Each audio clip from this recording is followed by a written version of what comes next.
夢は開いたんだ。君の僕を開けそうだったから、君も同じだったと聞いたのはそのずっと後。調子はどうだい、飯はうまいかい、 Wi-Fi があるかい、返事がないからないんじゃないかと思ってるけど、無視してるならたじゃおかない。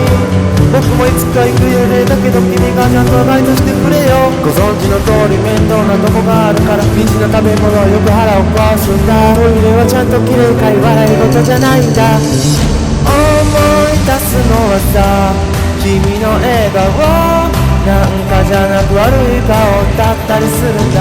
涙がこぼれた君に出会えてよかったと思うたびに、Oh, oh, oh, oh,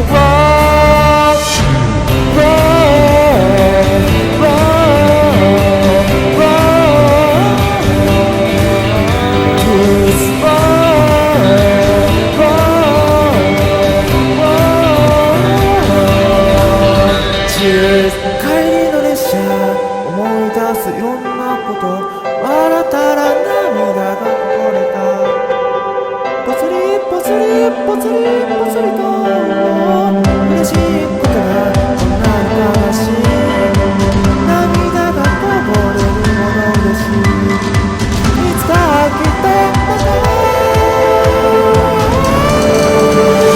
思い出すのがさ、君の笑顔なんかじゃなく悪い顔だったりするんだ。